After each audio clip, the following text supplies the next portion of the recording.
The New Orleans Saints will have a ton of tough decisions to make at roster cuts, but the good news is that the starters are all set. We got all of that and a little bit of lagniappe for you on today's episode of Locked On Saints.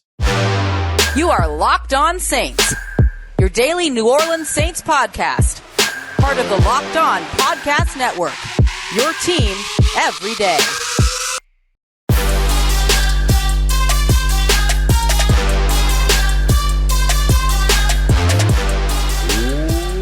What is good, Who Dat Nation and Who Dat family? Welcome into another episode of Locked On Saints, your daily podcast covering your favorite team, the New Orleans Saints, part of Locked On Podcast Network, your team every day. Thanks so much to all you everydayers out there making Locked On Saints your first listen of the day, every day. Don't forget, you can always subscribe and follow for free on YouTube or wherever you get your podcast, so you never miss the latest episodes. And as always, if you want to keep the conversation going one-on-one with me, as well as, of course, take part in our exclusive film studies, Q&As, inside information, early access, and much more, you can head over to joinsubtext.com/LockedOnSaints today to join a community I would love for you to be a part of. As always, I'm your host, Ross Jackson, at Ross Jackson Nola, on your favorite social media, your New Orleans Saints expert, credentialed member of the media. You can find me as a senior writer and reporter over at Saints News Network, Sports Illustrated's Fan Nation site, covering the New Orleans Saints every Tuesday on the Locked On NFL podcast, and here with you every single Monday through Friday, and then some on Locked On Saints. And today's episode of Locked On Saints brought to you by Gametime. Download the Gametime app, create an account, and use the promo code LOCKEDONNFL for $20 off of your first purchase. Last minute tickets, lowest price guaranteed. On today's episode of Locked On Saints, Dennis Allen says that there are 45 roster spots that are basically taken up, 8 of which are still up for grabs. What does that look like, and how are those decisions being made? We're going to take a look at our 53-man roster projection today, our final one before roster cutdowns. Talent and concern can both be found when it comes to the depth for the New Orleans Saints. But first, some tough choices ahead for the New Orleans Saints, even though their starters are completely set. Look, I do this every year when we do these final 53-man roster projections and things like that. I did it in our most recent roster projection as well. And so I'll mention it again. These are human beings, right? Not only these human beings that are potentially losing jobs this week, but these are human beings that are having to let people know that other human beings are losing their jobs, right? This is not an easy job for anybody. And so we should keep that in mind. And the Saints have done a good job building a competitive roster over the course of this offseason. You want to have the best 53 possible at the beginning of week 1, then you need to have the best 90 possible at the end of free agency, basically, or as training camp opens. Like, you have to be that solid. And I think the Saints have done a good job there. And what they've done all throughout the offseason is that they have identified where they are weak, red zone offense, short distance, third down, types offense, run defense. They designated exactly where it was that they were weak, and then found ways to address exactly those positions. But the other thing that they did was that they bred a lot of competition. So a lot of veteran safeties come through the building, a lot of veteran cover corners come through the building. The additions of all of the tight ends that they've made, they drove competition at punter, at kicker. They didn't even touch long snapper. That's probably the only place that there wasn't competition aside from starting quarterback. And so I think that, like, these are all things that you look at for the New Orleans Saints and go, okay, there is a real chance here that they're going to be able to put together, when they put together their best 53, that it's going to be a good 53, like one of the NFL's, or let's say one of the NFC South's best 53, right? And as long as you're in, you're the top team in your division, then you're a playoff team, yada, yada, yada. So I think that the Saints will have some of those tough decisions to make, but these are good signs, right? It's a good problem to have. It's just that it's an unfortunate problem to have that you have to, let folks go. And look, it's a 53-man roster plus another 16. So it's really like a nice 69 players that you get to keep around. You know that you're not keeping multiple kickers. So it takes you from where they are right now at 89 down to 87. And so really you're looking at, going from 87 down to 69 effectively. So it does take a little bit of the brunt of it off. I'm sure some players will go to injured reserve. You've got a couple players that or at least one player that's going to suspension as well. So it's 86 down to 60. You know what I mean? So like there's all these little pieces that kind of help to maybe lighten it a little bit. But the fact of the matter is that the Saints have some tough decisions to make. So let's take a look at the starters on the offensive side and on the defensive side. And then we're going to get to the depth, because when we get to depth here, there's some places to be confident, but there's also some places to be concerned. And so we're going to get to that. But let's start off with the starting offense here. We've got Derek Carr, of course, as your starting quarterback. There's no question there. Alvin Kamara is going to go to the suspended list, so he won't even hit the 53-man roster. He'll go directly to that suspended list. So we got Jamal Williams as your starting running back right now. You know it's going to be a running back by committee approach, but for the sake of time, we'll just stick with Jamal Williams as the starting running back there. I think Adam Prentice, who averaged like 9 yards per carry in the in the Texans preseason game, the final preseason game, I think that he holds on as your fullback. This is an offense that still wants to use that. Your starting tight end, another one that's going to be kind of a committee approach, if you will be Juwan Johnson. Your wide receivers, your top three, Michael Thomas, Chris Olave, Rashid Shaheed. And then your offensive line made up of Trevor Penning at left tackle, James Hurst at left guard. I still think he should be your starter going into the season over Andrus Peat. Center, Eric McCoy. Right guard, Cesar Ruiz. And then right tackle, Ryan Ramczyk. So because I did a running back, a fullback, a tight end, and 3 wide receivers, that gives us 12 instead of 11. I know that's not what your starting offense is going to look like. You can only have 11 players on the field, but, different packages, things like that. So that's your starting offense. Starting defense, as far as I'm concerned, Cam Jordan at defensive end, Carl Granderson on the opposite side of him, Colin Saunders and Nathan Shepard on the interior. I love what we've seen from Brian Brzee. We saw Isaiah Foskey arrive against the Houston Texans. Peyton Turner has been solid all offseason, but I think that each one of those guys still has some space to continue to fill, some space to continue to grow. Whereas these 4 guys, I think, are pretty much ready for you. Demario Davis and Pete Werner are your starters at linebacker. And then your starters at corner on the outside, Marshall Lattimore and Paulson Adebo with Bradley Roby in the slot. Look, Alontae Taylor's not going to start in the slot. It's not going to happen. He's not even the second slot guy on the roster right now. It's a brand new position. He got 6 weeks to learn it, and it takes years to learn a position like that. It's not a surprise here. And it's not a bad thing that Alontae Taylor won't start in the slot. It's not a bad thing that Alontae Taylor won't start on the outside. I think that he's still going to get snaps because A, he deserves them, but also B, you get to kind of play the matchups now. And I think that can work really well between Paulson Adebo and Alontae Taylor. But it was pretty clear and kind of indicative last night or against the Houston Texans that Paulson Adebo was your starter, in that he didn't dress out. He was in street clothes. He wasn't in uniform. He didn't play. He didn't participate, which tends to indicate that he's the starter going into the year. But we'll see. That's just my expectation. Tyrann Mathieu, Marcus May starting for you at safety. And I'm still keeping Marcus May on the roster right now because no suspension has been handed down. Therefore, that suspension might come later. That suspension might not come. We don't know yet. But as of right now, he's still going to count against the roster. So this is a big thing.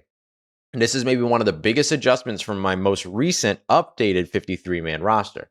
Now, when we get to depth, which we're going to go to here in a second, because Marcus May makes the roster, that adds another safety. So what do? Do you pull another safety or defensive back off the roster, or do you make a tough cut somewhere else on the roster? And I think I'm going to have to make a tough cut. I'll tell you what that tough cut is coming up next as we continue on with today's final 53-man roster projection here on Locked On Saints, part of Locked On Podcast Network, your team every day.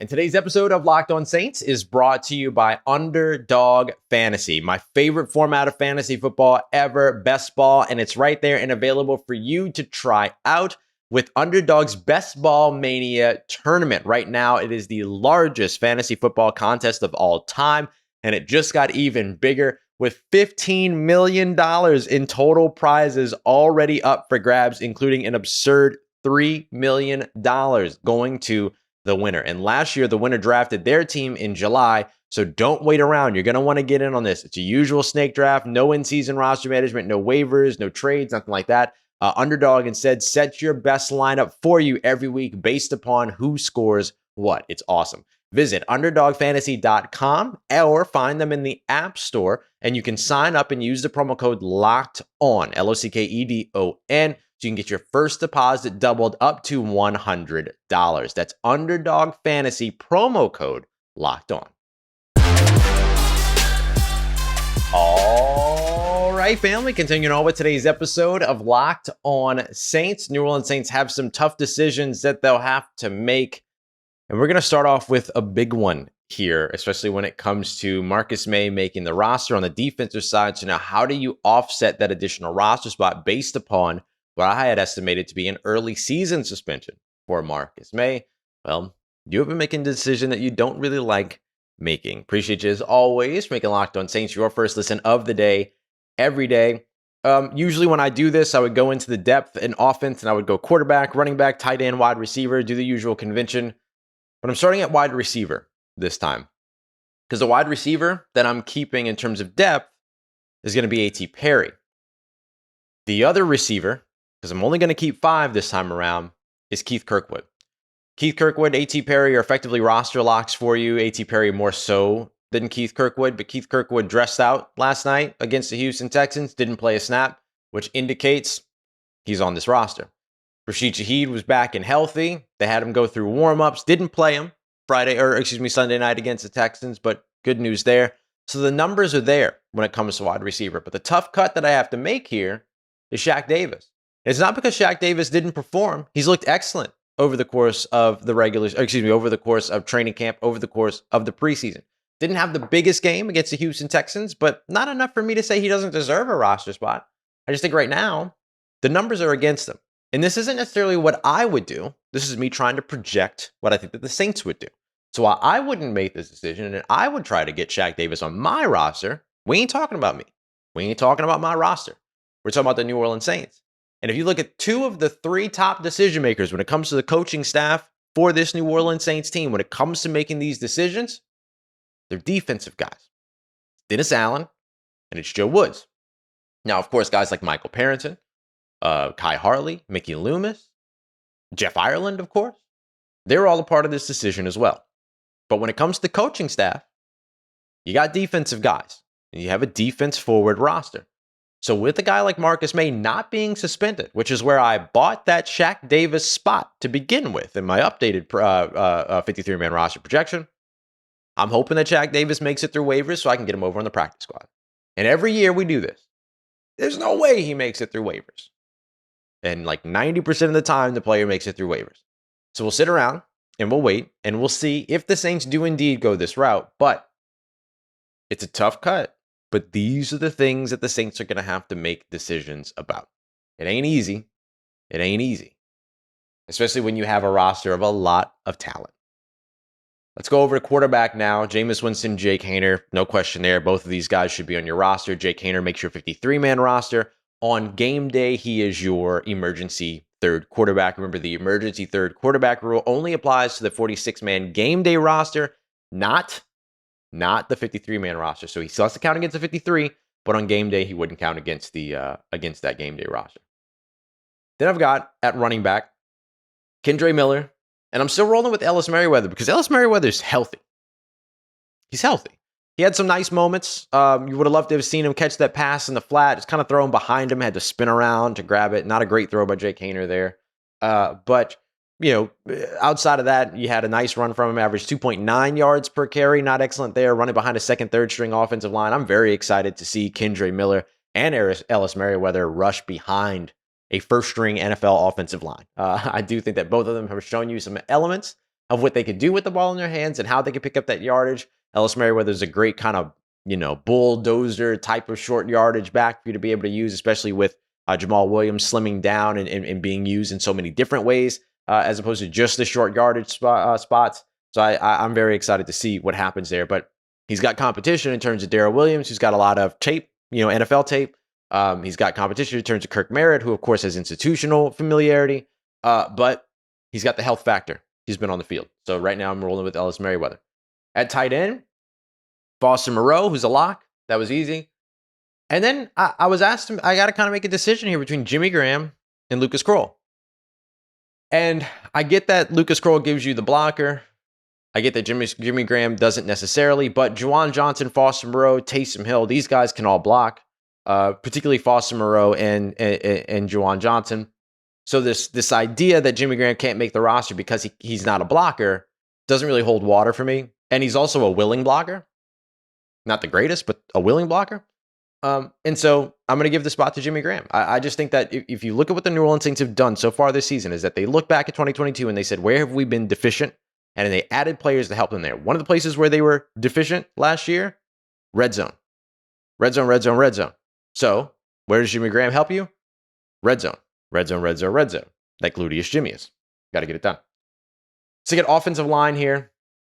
And here's where the concern comes in, right? Like there's a lot of reasons to be confident about the depth. Kendre Miller, Foster Moreau, Jimmy Graham, A.T. Perry, Kirkwood, Taysom Hill is involved in this as well, of course. Over on the defensive side, there's a lot of reasons to be confident. But here's where the concern is. It's the offensive line. Andrews Pete was awful against the Houston Texans. And I don't mean that he is awful as a human or anything like that, but like his performance was not good. He had consistent moments where he was beat on the line. There was a moment where he blocked A.T. Perry instead of blocking Denzel Perryman, which could have, you go the other way with that, and then you probably have a big gain for Kendre Miller in the screen game. So just not a great game. And look, it was his first time back in full speed action. I get it, but these things are consistent with the mistakes that we've seen Andrews Pete make throughout his career. Then I'm going to put Nick Saldiveri there. That's a lock for me. And then the back end of this, because I want to keep 9 offensive linemen. In the NFL, you kind of have to. I'm going to stick with Tommy Kramer, who going into that Houston Texans game hadn't given up even a single pressure, but I can't really stick with Lewis Kidd right now. I mean, Lewis Kidd was a guy that got beat a lot off of that edge over on the left side when playing for that second string offensive line. So that makes me kind of feel like, all right, that's a practice squad thing. So maybe a guy like Calvin Throckmorton or Landon Young. I'm going to be honest with you.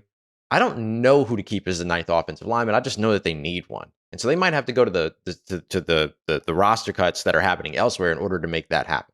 So maybe what the initial 53-man roster is there doesn't actually reflect what the week 1 90-man roster will be. So tough decision there. I'll pencil in Calvin Throckmorton for right now, but there's been a lot of struggle for guys like Calvin Throckmorton, Landon Young, Lewis Kidd, particularly when it comes to these backup tackles. Got to get that figured out.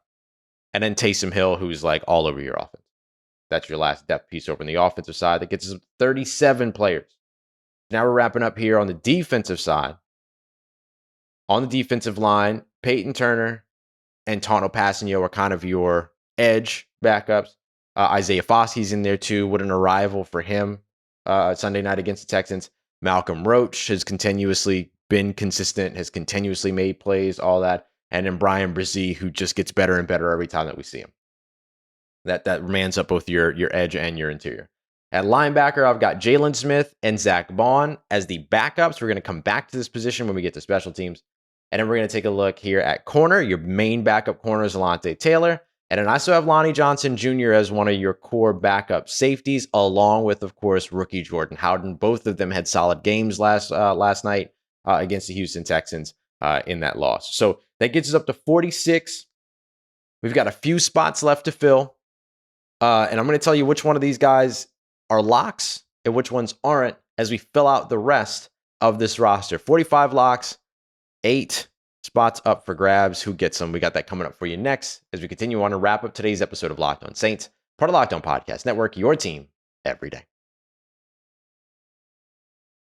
And today's episode of Locked On Saints brought to you by our friends at Gametime. Gametime is the best place to go if you're looking to grab some tickets, whether ahead of time or last minute. If you're somebody like me and just like to be able to spontaneously make the decision to go and check out your favorite sports, your favorite music, comedy, theater, whatever it is that you're looking for near you, you can find all of it over on the Gametime app. And they got killer deals on last minute tickets as well. Best price guaranteed, so you can stop stressing over the tickets and start getting hyped about the event and the fun that you're going to have instead. So get rid of the stress, bring in the hype. You got to love that. And of course, Gametime also has the Gametime guarantee, which means that you'll always get the best price. And if you find tickets in the same section and row as the ones that you already booked for less than what you paid, Gametime is going to credit you 110% of the difference. So go and check them out today. Snag those tickets and get rid of the stress with the Gametime app. Download the Gametime app, create an account, use promo code LOCKEDONNFL for $20 off of your first order.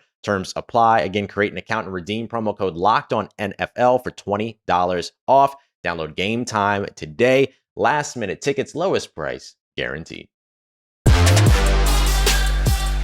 Let's get it, Who Dat Nation. Wrapping up today's episode of Locked On Saints with the final portion of our 53-man roster. We're going to take a look at the guys that are making the team due to special teams, which is a very defense forward and very defense heavy. And we're also going to tell you the guys that I think are grabbing the 8 spots that are up for grabs. And then through process of elimination with that, you'll know the 45 locks that I have written out here. So in terms of special teams, look, I still think it's Will Lutz that's keeping the kicker job. I think that the punter one is a little bit more serious.